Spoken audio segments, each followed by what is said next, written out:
warahmatullahi wabarakatuh. Alhamdulillah wassalatu wassalamu ala Rasulillah. La haula wala quwata illa billahil aliyil azim. Faqala rabbi shrah li sadri wa yassir li amri wahlul 'uqdatam min lisani yafqahu qawli. Yang terhormat Bapak Direktur Penerangan Agama Islam, Bapak Dr. Hadi Juraidi Malkan MA, yang sama-sama kita hormati Bapak Dekan Fakultas Ilmu Dakwah dan Ilmu Komunikasi, Bapak Suparto MED PhD, yang sama-sama kita hormati Ketua Prodi atau Kaprodi Manajemen Dakwah Bapak Dr. Andes Sugiarto MA, dan narasumber lainnya yaitu ada Bunda Ustazah Dr. Anda Haja Mastana MSI. Beliau adalah Ketua Umum BKMT Ciputat Timur.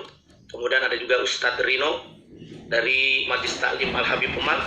Kemudian Alfi Aliudin, beliau adalah salah satu pengasuh atau pengajar di pondok pesantren.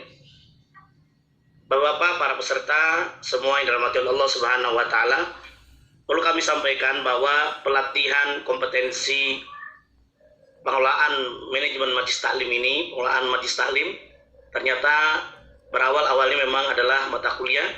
Nah, kemudian dikembangkan oleh teman-teman mahasiswa. Nah, kemudian alhamdulillah kita buat ada kompetensinya menjadi empat basic. Basic yang pertama adalah pelatihan strategi pengembangan dan penggalangan dana Majelis Taklim di era milenial, yang semestinya kalau dalam sebuah makalah dinyatakan al-insanu bitaqir wallahu bitadbir. Manusia cuma punya rencana, tapi kadang-kadang gara-gara gangguan sinyal, nanti insya Allah Pak Dekan, karena ada keperluan yang mendadak, insya Allah akan, tapi nanti mungkin di pertengahan, insya Allah beliau menyampaikan ucapan terima kasih atas kehadiran Bapak-Bapak semuanya. Dan juga tadi Pak Direktur, Pak Dr. Hadi Juraidi tadi juga menyampaikan masuk, tapi karena mungkin ada gangguan sinyal, makanya langsung saja kita sambil menunggu. Nanti kalau sudah datang kita persilakan kepada narasumber kita. Nah, tema yang kebetulan yang diberikan kepada saya yaitu tentang strategi penggalangan dana Majelis Taklim untuk pengembangan ekonomi umat. Kalau bicara tentang penggalangan dana Majelis Taklim, maka kita akan belajar teori tentang fundraising. Fundraising itu teori tentang penghimpunan dana. Nah, ketika penghimpunan dana itu ada yang namanya direct, indirect. Nah, orang bisa menjadi donatur tetap. Ada donatur cuma sekali saja, ada donatur yang terus-menerus. Apa sebabnya? Karena orang yang mengumpulkan dana menggunakan strategi dalam fundraising. Dalam penggalangan dana minimal ada unsur kepercayaan. Ada unsur diantaranya laporan baik, penghimpunannya baik, kemudian empoweringnya, penyalurannya juga sama, menjadi baik. Wajar saja kalau dalam Al-Quranul Karim surah At-Taubah ayat 60 ternyata posisi orang yang mencari dana termasuk dalam Majelis Taklim ini, kalau dia menjadi amil itu profesinya luar biasa. Yang meng-SK-kan bukan presiden, yang meng-SK-kan bukan ketua Bajenas Lajenas, tapi yang langsung meng-SK-kan adalah langsung Allah Subhanahu wa taala. Innamas shadaqatu lil fuqara wal masakin wal amilina 'alaiha.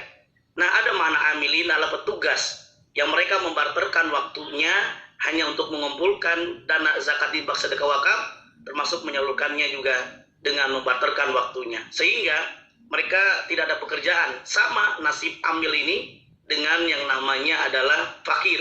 La syai'alau, tidak ada pendapatan kecuali ada jatah yang sangat luar biasa, 12,5%. Diakuin wal amilina 'alaiha. Amil yang amanah, dia menggalang dana, dia buat laporan yang rinci, sehingga donatur senang dengan penyampaian dana yang disampaikan. Majelis Taklim itu tidak hanya buat ceramah saja. Majelis Taklim menjadi problem solving untuk pengembangan ekonomi umat. Ketika ada yang kesulitan dalam membeli atau menambahkan modal usaha, maka Majelis Taklim hendaknya hadir dengan adanya sumber dari dana hibah, dari dana sosial, atau bahasanya tabarruk. Tabarunya itu diantaranya dari sumber zakat, infak, sedekah. Ada juga sumber yang tijari. Majelis Taklim bisa menggalangkan dana, uang yang dikumpulkan dari jamaah itu bisa dikembangkan dengan akad diantaranya apa? Dengan akad sistem bagi hasil. dengan akad murabahah, sehingga ada keuntungan untuk majelis taklim menjadi sumber pendapatan yang luar biasa. Oleh karenanya, cakupan materi yang akan kita sampaikan pada kesempatan kali ini, bagaimana sih sebetulnya strategi penggalangan dana majelis taklim. Yang kedua, bicara tentang ekonomi umat. Bicara tentang strategi penggalangan dana, tentunya masing-masing itu berbeda. Ada beberapa lembaga zakat, dia sebetulnya tidak punya uang, tapi punya ide. Yang mahal itu dalam penggalangan itu adalah idenya. How to become impossible to possible. Bagaimana merubah sesuatu yang tidak mungkin menjadi mungkin. Ini yang dikategorikan adalah strategi yang sangat luar biasa. Sehingga strategi penggalangan dana, contohnya, ada beberapa lembaga zakat, dia punya program, misalkan ada ambulan, ternyata diajukan ke perusahaan, PT-PT, diajukan kepada orang-orang yang kaya. Ternyata ada hal yang menarik, lembaga zakat ada namanya, labelnya ambulan, baik itu jenazah dan seterusnya, ternyata ada juga orang yang berwakaf. Ini konsep yang strategi penggalangan harus kreatif, create new and different, buat sesuatu yang baru dan berbeda. Nah, fundraising yang unik itu berawal dari program, semuanya berawal dari program. Pakai konsep ATM, amati tiru modifikasi. Kenapa dompet duafa awalnya dulu tidak dilihat lirik, tapi dengan ide inovasi-inovasi sangat luar biasa. Sekarang penghasilannya itu hampir udah ratusan miliar. Ini yang sangat luar biasa. Create new and different, ATM, amati tiru modifikasi. Kenapa dompet duafa bisa melejit pendapatannya? Karena dia amilinnya itu profesional. Profesional itu makanya amil yang amanah, dia buat laporan secara digit, penyalurannya, penghimpunannya, data transparansinya jelas. Kalau tidak jelas, yang terjadi apa? Bukan amilin, tapi ambilin. Ini yang repot. Yang repot lagi bukan hanya ambilin saja, nanti jas menjadi jaket jadi jas, gitu kan? Jaket jadi jaket, gitu ya. Nah, kemudian berpikir kreatif, inovatif nih, menggulirkan ide pemikiran baru, bahkan mungkin arti. Banyak majelis taklim yang berkembang. Ini sekedar informasi. Beberapa majelis taklim yang ada di sekitar Tangerang Selatan, ini dekat rumah saya, itu di daerah Bintaro, ternyata ada hal yang menarik. Semakin masjid membuat kajian majelis taklim, karena majelis taklim itu ada yang sendiri berbadan hukum juga, ada juga yang majelis taklim di bawah masjid. Nah, ternyata semakin banyak masjid membuat program-program yang menarik, narasumbernya yang hebat, ternyata apa yang terjadi? Narasumber digaji, dikasih buat transportnya 2 juta, ternyata pendapatannya bisa 15 juta. Berarti keuntungannya luar biasa, 13 juta. Itu setiap hari itu untuk kajian-kajian, bayangkan. Maka semakin kreatif, majelis taklim termasuk dalam pengelolaan masjid juga menjadi sangat luar biasa. Nah, pertanyaan kemudian, donatur itu kan ada yang perlu kita lihat. Ada donatur yang sekali saja, ada donatur yang kalau bisa tetap menghimpun dana dari yang namanya dana yang tabaru itu dari sumber-sumber yang amal kebajikan, diantaranya zakat, infak, sedekah dan sebagainya. Bahkan bisa saja yang ke depan ini alhamdulillah Bu Ustazah Mastana, dia majelis taklimnya udah memiliki koperasi gitu kan, koperasi syariah. Nah, ini nama lain dari BMT, Baitul Mal wa Tamwil, Baitul Mal rumah harta. Sumbernya dari zakat, infak, sedekah, bahkan mungkin wakaf. Kalau tamwil itu tijari akadnya. Sumbernya dari mana? Yaitu dia pengen untung dengan nabung, dengan investasi dan lain sebagainya. Apalagi kalau majelis taklim itu punya ruangan aula, bisa disewakan, bisa ada penghasilan. Membuka minimarket ini udah banyak ini. Program-program masyarakat jamaah-jamaah kita buat minimarket yang islami akhirnya menjadi luar biasa. Kemudian penyewaan inventaris majelis taklim, sound system, tenda dan sebagainya bisa lari ke dalam pendapatan dalam sebuah majelis taklim. Yang sangat penting sebetulnya jangan lupa database jamaah, database donatur, baik yang harian, yang dia udah tetap dan sebagainya. Jangan lupa silaturahim, pesan ajakan. Nah, ini pesan ajakan ini bisa kita lihat contohnya. Ini model rumah zakat, ini PKPU. Nah, ini dompet duafa. Ternyata di sini ini ada namanya dari keluarga M. Ridwan. Padahal dia cuma punya ide saja, diberikan tawaran kepada lembaga-lembaga yang berkaitan. Nah, ini yang perlu disampaikan, strategi dalam fundraising adalah sebetulnya perlu kita lihat. Ada yang orang pertama kali cuma ngasih, ada yang pemberiannya berulang-ulang, ada yang pemberiannya berkomitmen yang teratur dengan syarat gitu ya.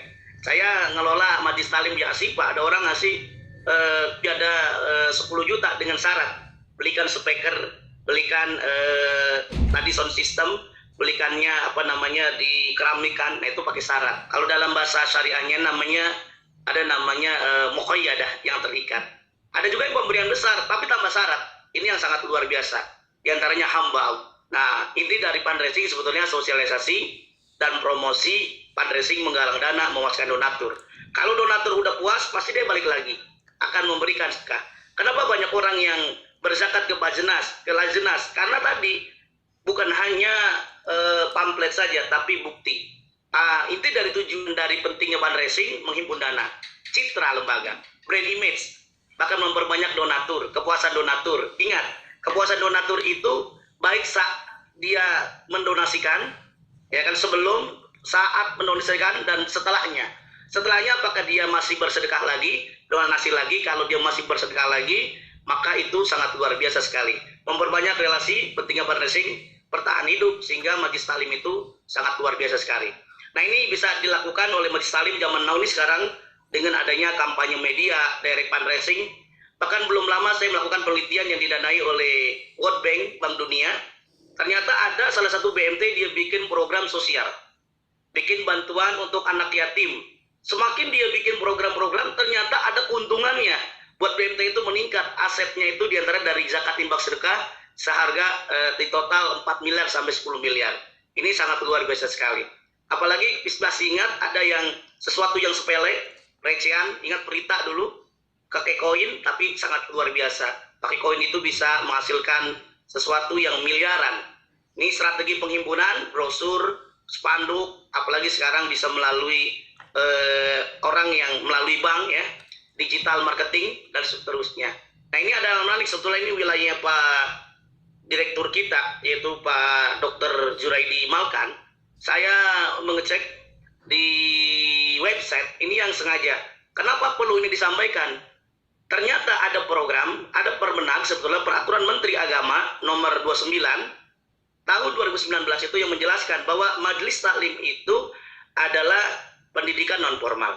Nah, pendidikan non formal ini ternyata kalau diseriusin, dia dalam memiliki tadi tabungan atas nama Majelis Taklim, terus ada tempatnya dan sebagainya, maka dia akan ada dapat bantuan. Kalau tidak salah informasi yang waktu itu saya cek, yaitu kurang lebih bisa sampai 15 juta. Lumayan. Itu untuk pemberlangsungan untuk Majelis Taklim. Apalagi kalau Majelis Taklim punya program wakaf, pembebasan wakaf. Wakaf apa? Properti. Wah, jarang itu. Bahwa Majelis Taklim itu bisa mengumpulkan dana, kemudian nanti uangnya bisa lari ke Majelis Taklim. Nah, ini fundraising sebetulnya ada yang perlu diingat, ada donatur perorangan, ada donatur institusi. Institusi itu baik pemerintah, perusahaan, atau melalui fundraising communication. Jadi dia melalui mendatangi gitu ya, memberikan pelayanan, kemudian baru disampaikan ide gagasan, sehingga bisa penyamaan ide. Nah, ini yang sangat luar biasa. Layanan donatur, kemudian PR, public relation.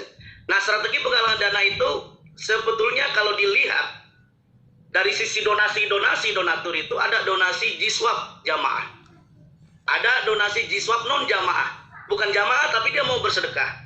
Event PHBI dan acara lainnya, lomba marawis, lomba hadroh gitu ya. Apalagi dalam kegiatan-kegiatan Majelis Taklim. Ibu-ibu itu kan mengekspresikan keahliannya. Dibanding dia mukulin suaminya, dibanding dia banting piring, mendingan juga hadroh yang dipukul. Ada yang semangat banget mukul hadrohnya ya, atau marawis. Kalau di Jakarta namanya bukan marawis atau hadroh, namanya band kepret gitu ya. Nah, kemudian ada bazar amal, tromol, kelopak. Ada yang bisa dilakukan. Beberapa masjid, beberapa Majelis Taklim, dia bikin tuh kelopaknya itu gambarnya kuburan. Nah, akhirnya orang jadi nggak jadi gitu ya. Harusnya dia tidak sedekah jadi bersedekah. Terus proposal bantuan tadi Majelis Taklim itu peluang, tapi syaratnya harus dipenuhi tadi, ada SK-nya, ada punya rekeningnya atas nama Majelis Taklim, sehingga kalau memang dikelola ada bantuan lagi, sehingga Majelis Taklim bisa berdaya. Ketika Majelis Taklim berdaya, maka jamaah sejahtera. Profit dari usaha mandiri itu, baik Majelis Taklim, koperasi syariah, kemudian program pemberdayaan ekonomi umat. Berapa banyak nih Majelis Taklim yang dia keahliannya buat bakso, akhirnya dibikin komunitas buat bakso. Kalau di Domet Wafa itu ada namanya MM namanya. Dulu namanya MM Masyarakat Mandiri. Masyarakat Mandiri itu bagaimana?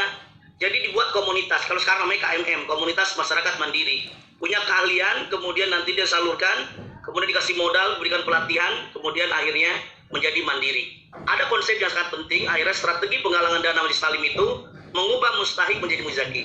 Yang kuncinya adalah 4M.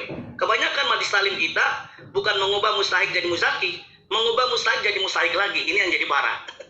Seharusnya mengubah mustahik menjadi muzaki. Apa itu mustahik? Ternyata dijelaskan dalam kitab fikih zakat, sebutkan mustahik itu alladzina yastahiquna laha, orang yang berhak mendapatkan dana zakat, yaitu 8 asnaf. Tapi kalau yang berzakat alladzina yuzakkuna biha, orang yang berzakat yang tentunya tidak mensyaratkan kaya, tapi cukup nisab saja. Bulughun nisab, cukup nisab. Sehingga orang bayar zakat tidak harus nunggu Ramadan. Nah, apalagi kalau bisa dikelola oleh Majelis Taklim, kampanye kerjasama program sinergi dengan Majelis Taklim. Di sini ada Majelis Taklim Habib Umar, Majelis Taklim yang lainnya juga sama. Nah, ini sebelum kita selesaikan, ada ekonomi umat. Dalam hadis Nabi disebutkan bahwa ada manfaat dengan adanya berzakat. Bahwa orang yang berzakat akan dijauhkan dari mara bahaya. Tahu mardakum bisodaqah. Obatin penyakit kamu dengan bersedekah. Sedekah baik yang namanya wajib maupun sunnah. Sedekah yang wajib namanya az-zakah. Nah, termasuk juga di dalam ayat ini surah Al-Hasr surah 59 ayat 7 menjelaskan, menurut Profesor Masudul Alam Suduri ada kata kunci menarik dalam ajaran Islam namanya distributive justice. Apa itu distributive justice? Distributive justice adalah distribusi berkeadilan yang sangat luar biasa, yang mereka awalnya tadi mustahik di zamannya Umar bin Abdul Aziz. Di dalam Kitabul Amwal karya Ubud dinyatakan ternyata terlaksana. Ada yang namanya 4M tadi, mengubah mustahik menjadi muzaki, bukan mengubur ya, mengapani gitu ya, atau apa ya. Oke, baik. Pemberdayaan ekonomi umat sebetulnya saya persingkat saja karena waktunya hanya sebentar. Pemberdayaan ekonomi umat lagi-lagi sebetulnya untuk kemandirian. Nah, ada konsep sebetulnya pemberdayaan ekonomi umat bukan yang namanya penyaluran saja, tapi ada namanya empowering. Empowering itu minal jahil ilal alim. Yang awalnya bodoh mengakses informasi dana, akhirnya tahu informasinya. Yang awalnya tidak paham tentang unskill, keahlian dalam kewirausahaan, entrepreneurship, ternyata dibuat ada latihan dalam soft skill, motivasi dan sebagainya, sehingga dia bisa lebih mandiri. Ini yang sangat penting, berarti upaya untuk meningkatkan harkat, martabat lapisan masyarakat Islam dari kondisi tidak mampu, serta melepaskan diri dari perangkap kemiskinan dan keterbelakangan ekonomi. Dengan kata lain, sebagai upaya membangun kemandirian umat di bidang ekonomi. Jadi sudah semestinya Majelis Taklim jangan hanya buat ceramah saja, tapi menjadi problem solving. Inilah yang disampaikan dalam masa Umar bin Abdul Aziz. Kalau bisa, sebetulnya Majelis Taklim itu udah memiliki konsep pengembangan ekonomi umat. Perubahan A menjadi B. Perspektifnya bagaimana? JIS tidak mengalami peningkatan karena dikonsumsi. Maka sudah waktunya JIS itu, zakat infak sedekah, diberikan produktif. Modal usaha. Jangan diberikan ikannya, tapi berikan ikannya. Sehingga dia bisa lebih mandiri. Itulah logo dompet duafa dengan logo pancing dulu, 2 pancing. Kalau sekarang menjadi logo segitiga.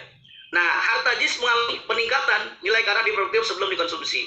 Bahkan dalam Al-Quran nyatakan, riba dengan zakat itu berbeda.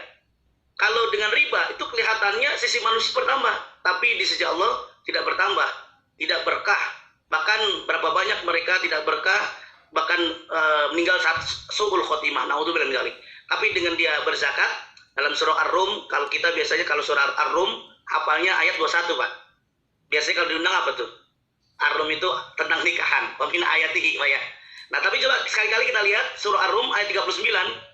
Ternyata dijelaskan wa ma ataitum mir riba, orang yang dia memberikan riba itu payarbu indan nas, kan. Maka sebetulnya di sisi manusia itu bertambah. Palayarbu indallah. Maka tidak bertambah di sisi Allah Subhanahu wa taala. Tapi sebaliknya, wa ma ataitum min zakah turiduna wajhallah faulaika humul mutqifun. Maka dia akan berlipat ganda. Nah, oleh karenanya kita bisa belajar dengan dompet duafa, pemberdayaan ekonomi, diantaranya modal usaha mikro, menumbuhkan kelembagaan, budidaya kerang hijau, terus sayur potensi di laksadana, termasuk juga ada kambing ya, ada kampung ternak. Nah, itu kambingnya ternyata bukan dari luar, tapi dari mustahik yang dari dompet duafa. Nah, ala kulli hal bagaimana kita sebagai pengelola Majelis Taklim setelah dapat dana jangan lupa menyalurkan dengan cara baik. Pemberian modal usaha Kalau bisa pembukaan lapangan kerja. Ini logikanya begini. Ketika ada jamaah majlis taklim, dia nggak punya uang, kemudian dikasih modal untuk jualan nasi uduk. Ketika jualan nasi uduk, akhirnya awal-awal tidak laku, tapi lambat laun dia laku. Ketika banyak yang beli, maka dia butuh tenaga kerja. Maka yang nganggur dapat bagian dari dana zakat. Makanya membuat lapangan pekerjaan baru. Bahkan dijadikan modal usaha. Nah ini yang menarik sebetulnya tadi. Fakir itu sama dengan kategorinya adalah Ibnu Sabil, sama dengan Amil, yaitu Y sama dengan Z, sama dengan C. Apa itu Y? Y itu adalah pendapatan. Kemudian kalau Z itu zakat, sama dengan C itu adalah consumption. Kenapa fakir dia dikategorikan tidak ada penghasilan? Karena dianggap la syai'alau, tidak ada pendapatan apa-apa sehingga dikategorikan fakir. Berbeda dengan miskin, dia ada pendapatan maka ditambah dari sumber dana zakat. Y ditambah Z sama dengan C. Pendapatan ditambah zakat, maka bisa konsumsi, bisa makan, bisa minum. Berbeda dengan Ibnu Sabil sama dengan fakir. Y sama dengan Z sama dengan C, termasuk juga mu'alaf. Berapa banyak mu'alaf dia diusir dari rumahnya, bahkan uangnya diambil, kekayaannya diambil semua sama keluarganya, dan dia diusir tanpa bawa apa-apa. Maka akhirnya mu'alaf kategori ini bisa kategori adalah hampir mirip nasibnya dengan fakir. Y sama dengan Z sama dengan C. Nah, Amil juga sama, nggak ada pekerjaan maka menjadi Y sama dengan Z sama dengan C. Sehingga profesi Amil ini sangat luar biasa. Ada beda dengan Gorimin. Gorimin itu punya utang, tapi ingat, yang punya utang itu adalah tidak ada uang yang dibayarnya. Sehingga Z sama dengan H. H itu adalah utang. Nah, kalau yang budak, Rikob, itu Z sama dengan P. P itu price, harga. Nah, maka ada hal yang luar biasa. Distribusi zakat untuk peningkatan minimal setidaknya efek pendapatan akan menyebabkan kekayaan orang miskin naik. Efek konsumsi membedakan kekayaan dari orang kaya ke orang miskin. Kemudian kenaikan konsumsi akan menarik investasi. Efek tenaga kerja sehingga kenaikan investasi meningkatkan kesempatan kerja dan pendapatan pemilik faktor produksi. Kalau efek tabungan meningkatkan pendapatan, bayangkan awalnya karyawan itu nggak punya kerjaan, ternyata dikerjakan, makan gratis, ada uang juga, bahkan bisa nabung, sehingga ada namanya multiplier effect di zakat infak sedekah. Inilah yang diharapkan Majlis Taklim tidak hanya bermuara kepada ceramah saja, tapi menjadi problem solving sebagaimana yang dijelaskan dalam peraturan Menteri Agama, termasuk pedoman dalam buku Majelis Taklim yang diterbitkan oleh Kementerian Agama. Ini slide yang terakhir. Sebetulnya bagaimana kalau bicara tentang strategi penggalangan dalam pengembangan ekonomi umat, ternyata baik itu zakat, infak sedekah termasuk wakaf memiliki potensi ekonomi tinggi, terutama memberdayakan ekonomi jamaah, memberantas kemiskinan, membuka lapangan pekerjaan, meningkatkan kesehatan umat, meningkatkan kualitas pendidikan lain-lainnya. Bahkan ada informasi di mana di daerahnya bahwa gara-gara COVID-19 ini ternyata angka perceraian itu meningkat. Nah, apa sebabnya? Karena tadi aspek dari ekonomi tidak menerima keputusan dari Allah Subhanahu wa taala. Barangkali ini saja para narasumber, para moderator, termasuk juga bapak-bapak, ibu-ibu semuanya yang berkesempatan hadir. Mohon maaf atas segala kurangan. Saya kembalikan lagi kepada moderator Ricky Ramadan. Untuk Pak Zuraidi apakah sudah ada? Mohon dicek.